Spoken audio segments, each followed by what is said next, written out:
we've developed this idea of the unit circle and how we use it to find the x and y values of points on the unit circle, how we can use it to do with angles on the unit circle. Well, now we're moving off the unit circle. So section 4.4.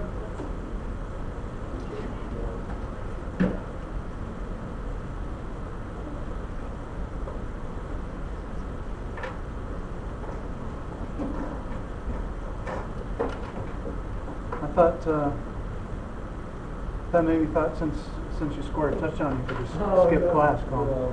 I was actually pointing that in last track. I was going to tell you, I read about you in the newspaper, and it was in a good way this one. All right, so we're going to talk about trig functions of any angle. So let me draw a picture, and we're going to talk about how we can use trigonometry to help us out when we have a point that's not on the unit circle. So here are my axes. Oops, that's not what I wanted to do. My x and y axes. Oops.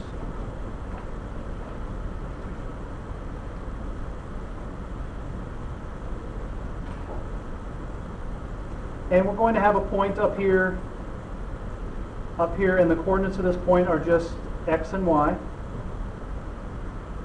So those are my coordinates here. And I'm going to draw a triangle to this point. So I'm going to, from the origin, go to here. And I want to undo that because I don't want that arrow on there. So I'm going to go to that point, and I'm going to draw this side of the triangle down here.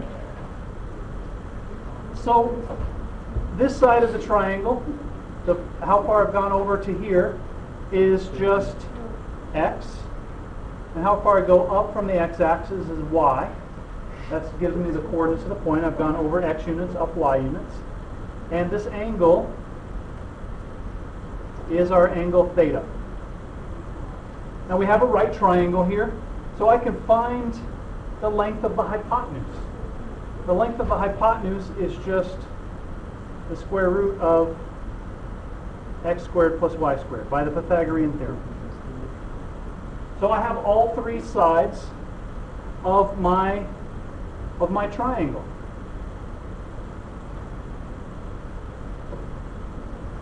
So if we say this is our angle, and we're going to call, when we were on the unit circle, our radius was 1. So we're going to say that this square root of x squared plus y squared is our radius. We're going to call that the radius. If we think about this point moving around the circle, the radius of that circle is x squared plus y squared. So we're going to say that r equals the square root of x squared plus y squared, and theta is our angle. We can figure out all 6 of the trig functions of this angle. We know the point, we know the coordinates of the point, we know the hypotenuse, so we can figure out all of our trig functions. Yes?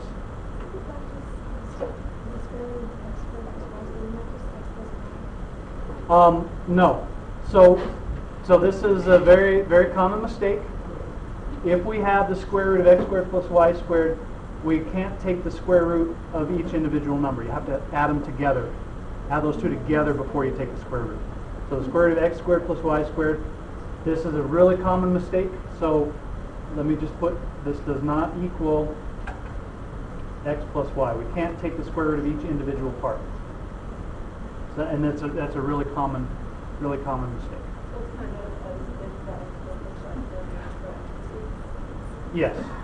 And anytime you have a square root, if I have the square root of 4 plus 8 plus 7, that's not the square root of 4 plus the square root of 8 plus the square root of 7. I have to add them together before I take the square root. So the square root itself is like a parenthesis. You have to do everything that's inside first. All right, so let me get rid of that.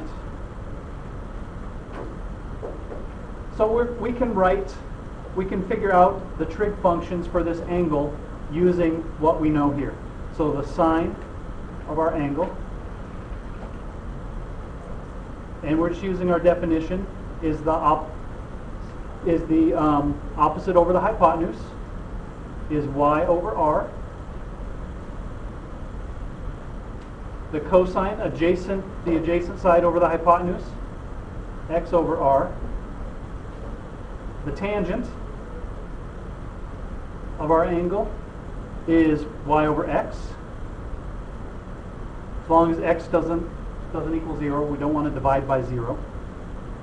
And then our reciprocal functions, the cotangent is just the reciprocal of the tangent, so that would just be x over y. The secant of our angle is the reciprocal of the cosine, r over x. And the cosecant of our angle is r over y. The only difference between what we're doing here and what we're doing on the unit circle is we arrange the unit circle so our radius is 1. Here we have to figure out our radius first before we start working with our trig functions. So the type of problem, one example of the type of problem you might see involving this. Let's look at an example. Just before we do that, does anyone have any questions about what we're doing here? All right, so let's say for our example that we have the point 4, -3. 4, -3 is on the terminal side of our angle.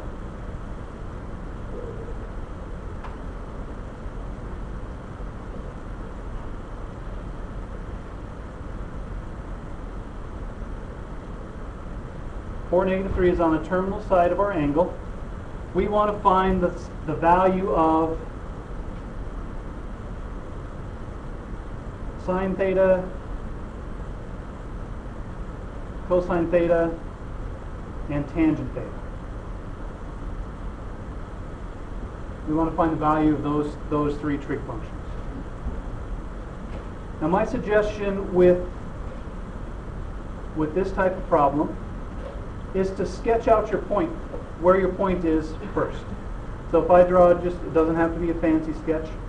4, -3, I'm going over 4 and down 3.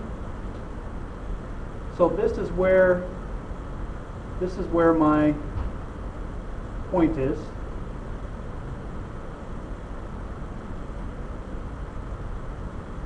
And this is my angle.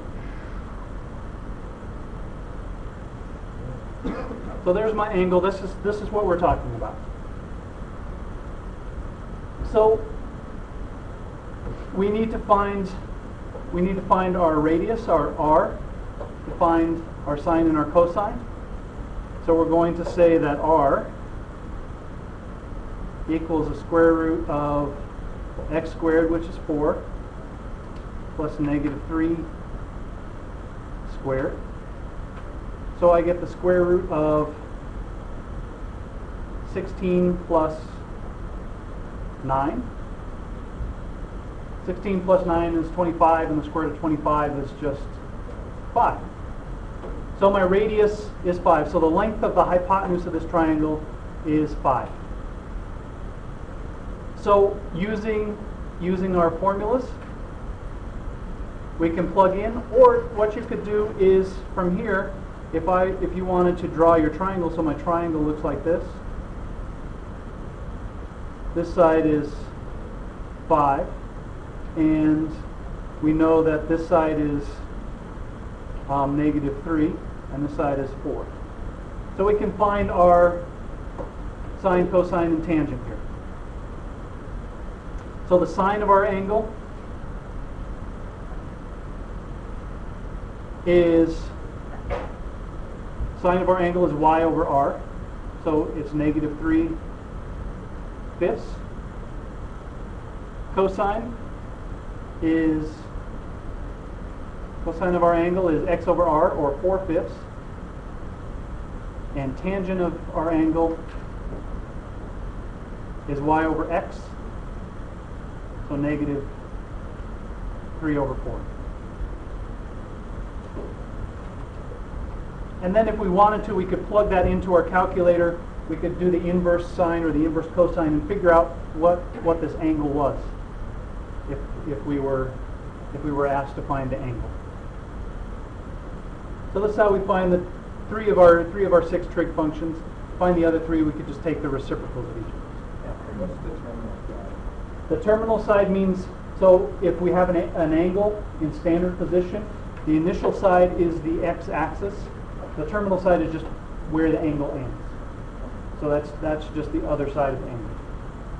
In standard position, the initial side is the x-axis, and the terminal side is where we stop rotating around.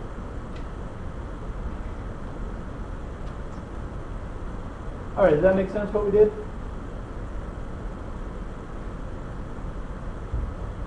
So another piece of information we can get from the coordinates of our point is we can figure out whether our sine, cosine, tangent, whether our trig functions have a positive sign or a negative sign. And also from the sign of the sine, cosine, tangent, we can figure out where our point is located. So let me pull up a unit circle, and we'll talk about those things. So let me get that.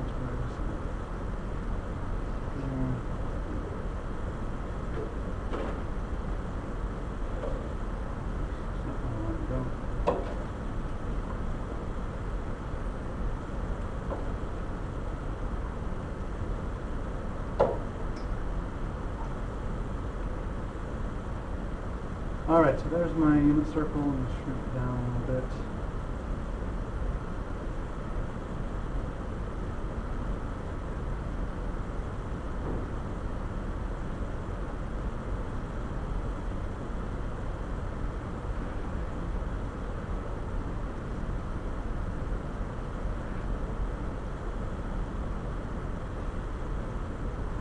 All right, so there's my unit circle.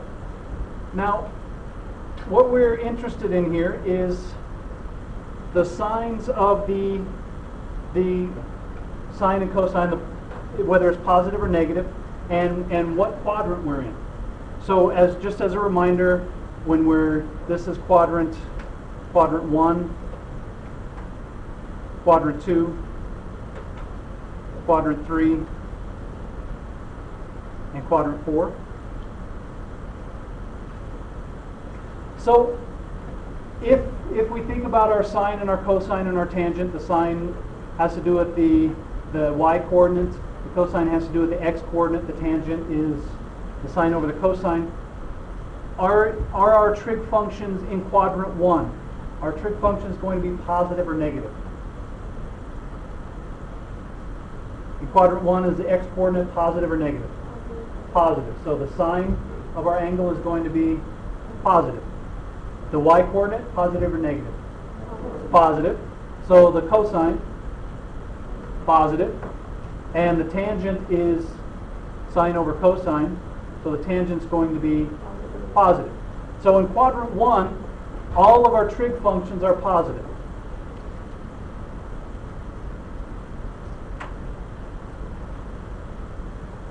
So all of our trig functions are positive.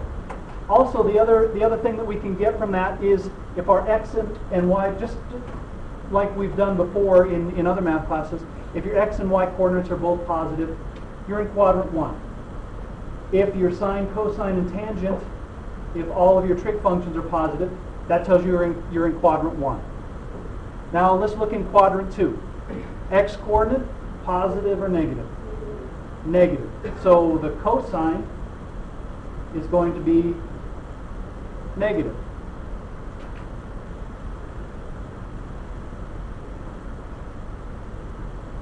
So I'm going to make a list of what's negative in the second quadrant.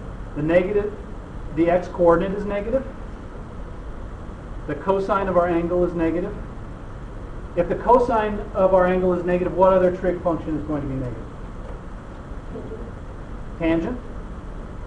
Well, and we know that also because the y-coordinate is positive, right?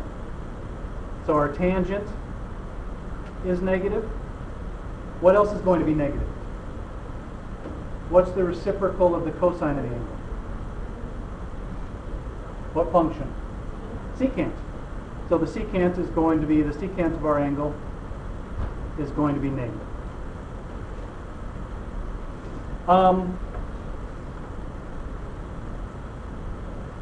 If the tangent is negative, what function is related to the tangent?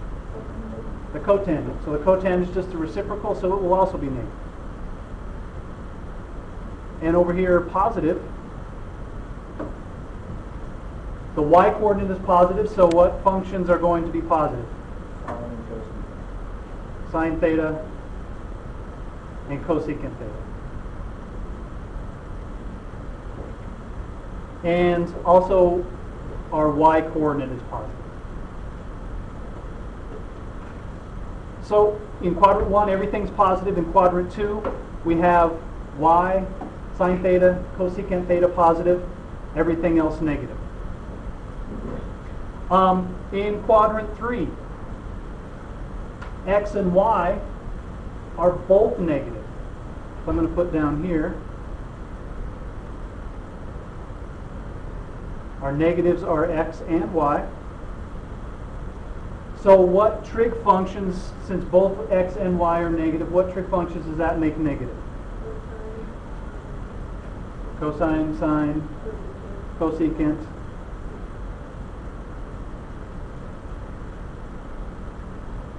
Cosecant theta. And what else? Secant theta. All of those are negative. And since tangent, the tangent of our angle is sine over cosine, and both are negative,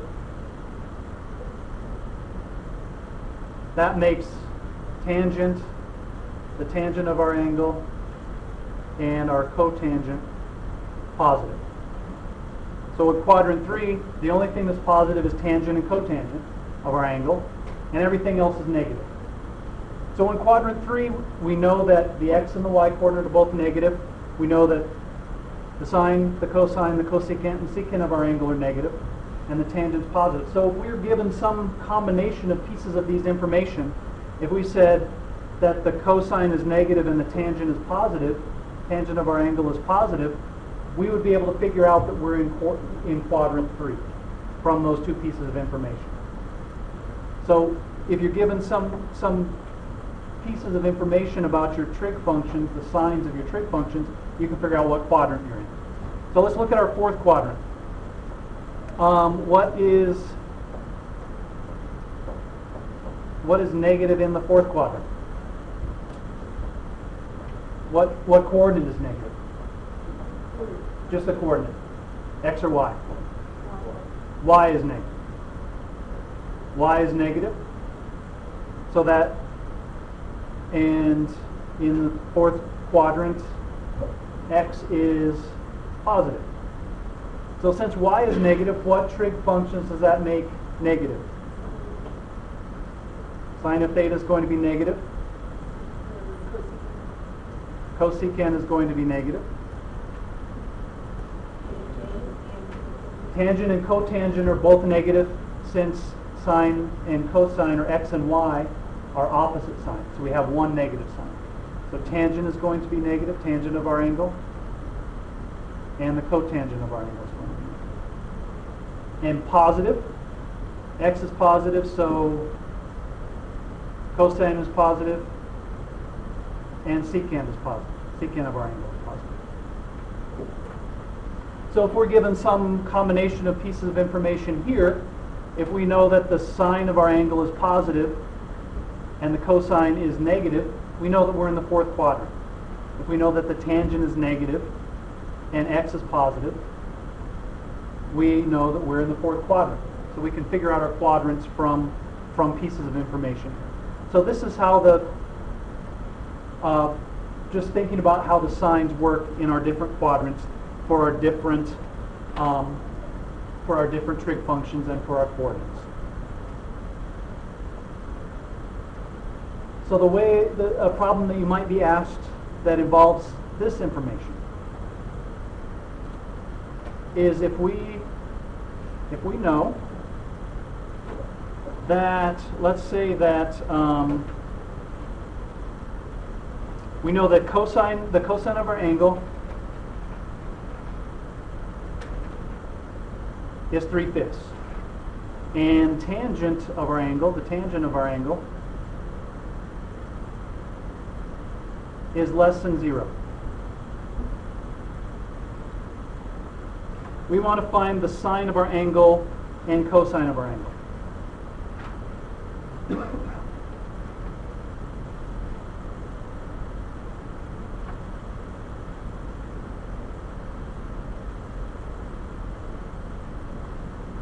So looking at this piece of information, the cosine is 3/5, the cosine is positive, and the tangent is negative.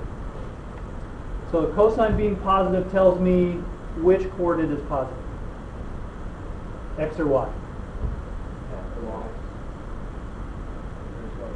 X, cosine has to do with the x coordinate. So this tells me the x coordinate is positive and the tangent is negative. So what quadrant do we have to be in? Fourth quadrant. We have to be in the fourth quadrant.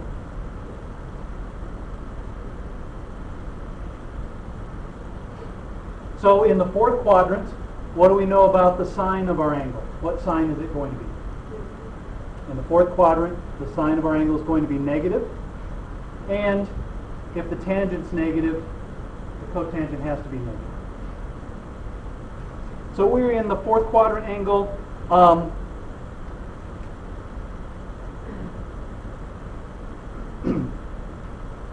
So our if we draw our triangle, if we know that the cosine is 3/5, so I'm going to, here are my axes. I know I'm in the fourth quadrant, so I'm down here somewhere. The cosine of my angle, so my triangle has to be like so. The cosine of my angle is, how do I find the cosine? If I'm not on the unit circle, adjacent over hypotenuse, and our hypotenuse is 5, so this has to be 3. So what is my fourth side here? 4. Do we recognize 3, 4, 5 as a Pythagorean triple? If you don't yet, that would be a good one to start remembering. So if this is my let's call this side y, because we're talking about the y coordinate. I know that 3 squared plus y squared has to equal 5 squared by the Pythagorean theorem. So 9 plus y equals 25. Subtract 9, and y equals this is y squared. Y squared equals 16, so y has to equal 4. And we're in the fourth quadrant, so what sign am I going to put on that 4? Negative. This has to be a negative 4. So I'm using, because I'm going down, I'm going to say this is negative 4. The length is 4, the direction is negative, so I'm putting a negative sign with that. So I'm going to label that side negative 4. So now I can find the sine of the angle. Sine of theta, we said at the beginning, was the opposite, or y over the radius. So sine of our angle is going to be negative 4/5.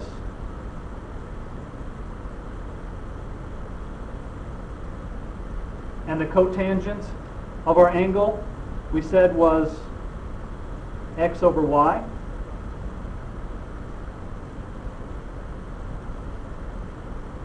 So in this case, it is minus 3/4. X is 3, y is minus 4, so my cotangent is minus 3/4.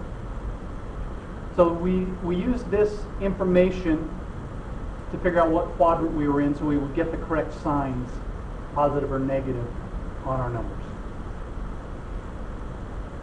Questions on how we did that?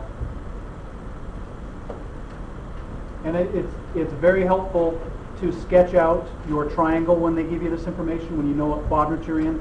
So you make sure you keep your signs on your x's and y coordinates correct. All right, are we good with what we've done so far?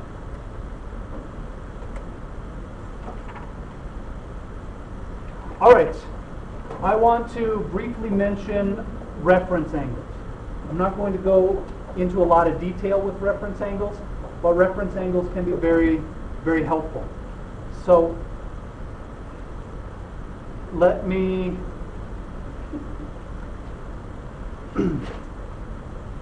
if we're talking about an angle in standard position, we said that angles in standard position start on the x-axis.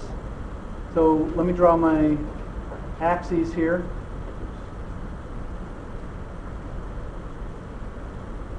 Here's a set of axes, and we're talking about reference angles.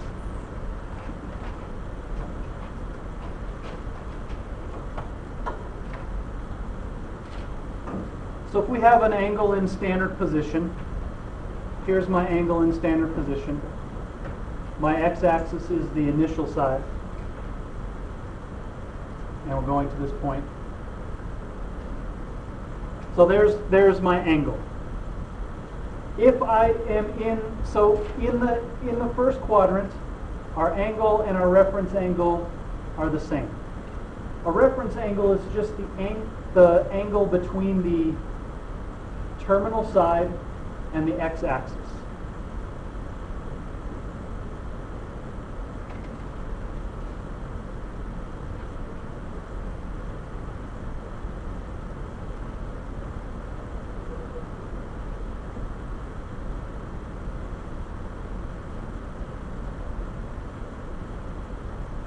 So we don't care if our angle is from the positive x-axis or the negative x-axis.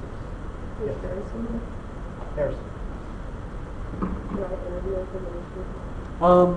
Yeah, that's fine. Yeah, that's fine.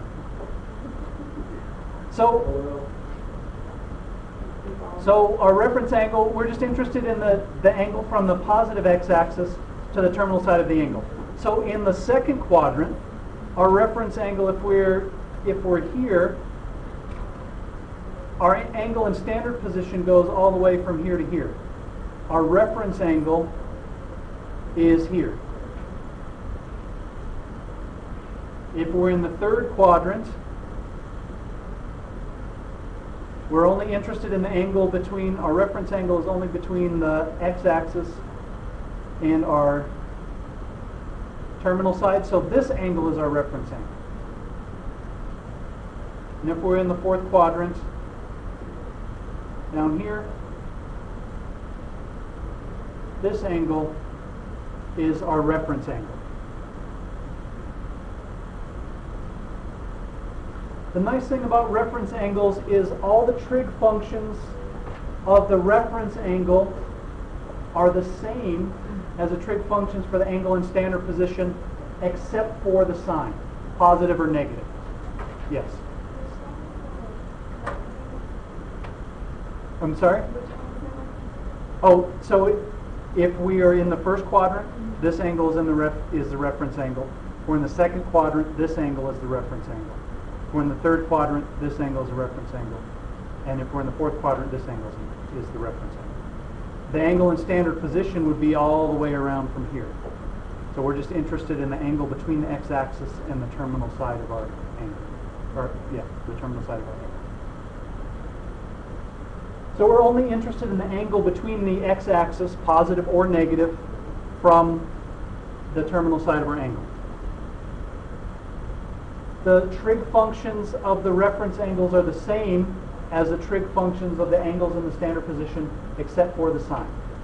So all trig functions are the same.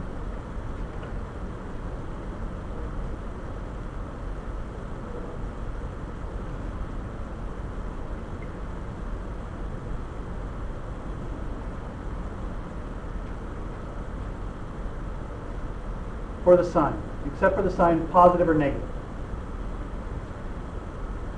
So if we have this angle all the way down here in the fourth quadrant, I could just work with the reference angle using the trig functions of my reference angle, and then just remember that my x coordinate is positive and my y coordinate is negative to help me out.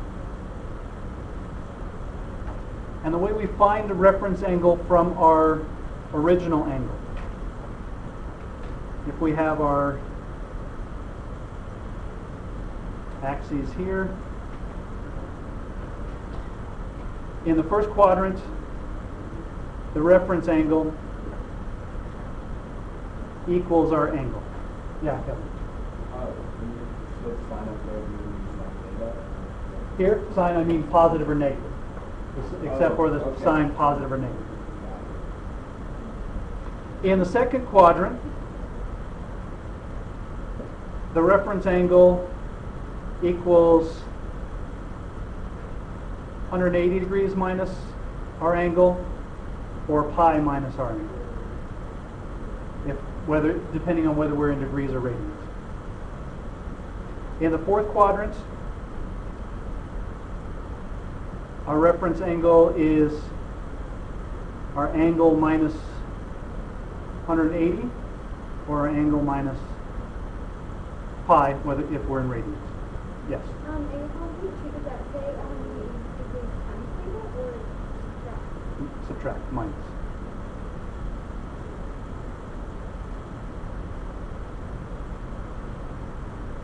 And in the fourth quadrant, our reference angle is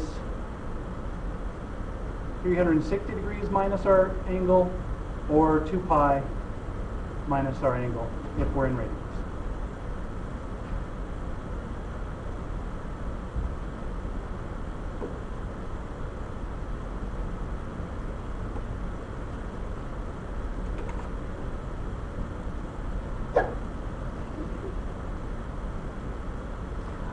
So the way we can use reference angles, and I just want you to be aware of them to know that you can use reference angles. If you start working on using reference angles, it can make your life a lot easier. So let me do a couple of examples of finding reference angles, and then we will then I'll show you how you would use them. So if we want the reference angle, so for an example, if theta is 125 degrees. 125 degrees, what quadrant is 125 degrees in? We're in the second quadrant. So our reference angle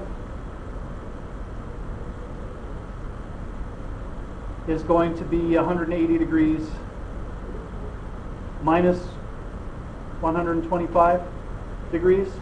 So my reference angle is going to be 55 degrees.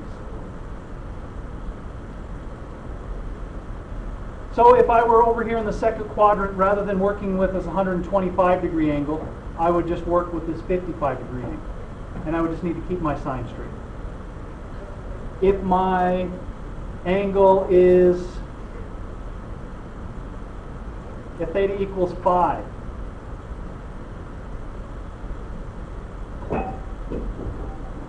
now theta equals 5 is, what is that telling you? What do we know right away about this angle?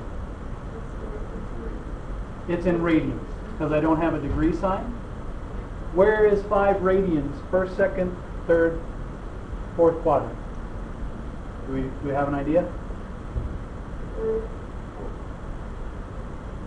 How many? So the x-axis is 2 pi radians. How big is 2 pi?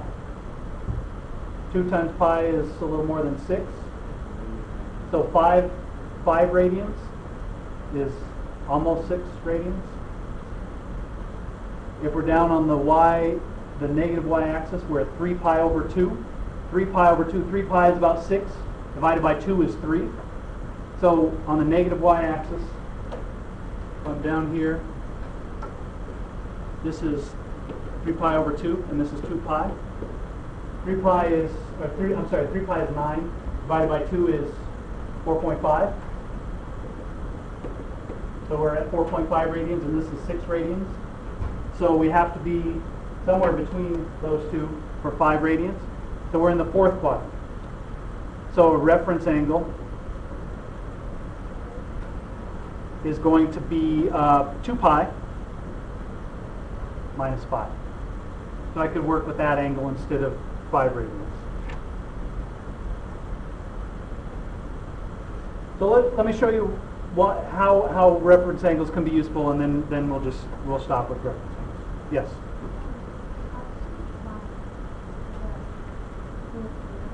That was what the problem gave us. If theta equals 5, what is the reference angle? Okay?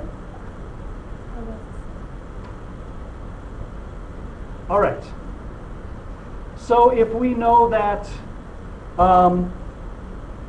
say that we know that we want to find, we want to find the sine of 120 degrees. And we want to work with reference angles. So 100, sorry, not 120, 210. I'm switching my numbers around. Sine of 210 degrees. And we wanted to work with this angle, but we didn't want to deal with 210 degrees. So let's work with the reference angle. So what quadrant is 210 degrees in? We're in the third quadrant. Quadrant 3. So my reference angle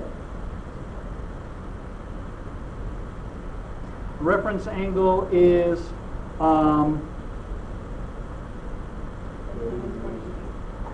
is 210 minus 180 is 30 degrees.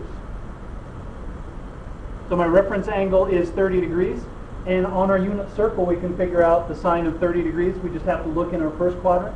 So what's the sine of 30 degrees? Sine of 30 degrees is 1/2, but we're in the third quadrant.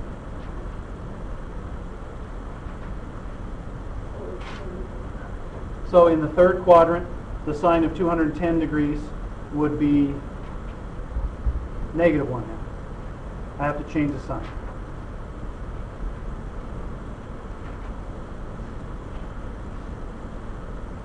So that's how we would use the reference angle. We can change the angle and just work with first quadrant angles. It lets us work with first quadrant angles so we don't have to worry about the other quadrants on our unit circle.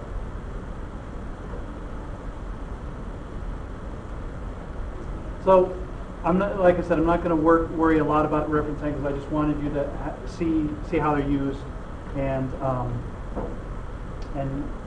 have an idea of what they can do for you. All right, any questions?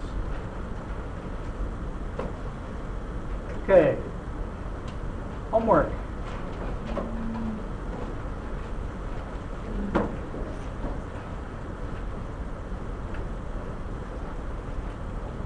Every other odd there?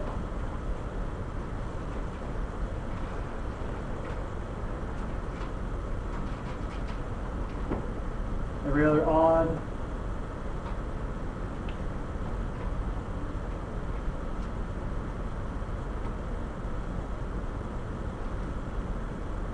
All right, there you go.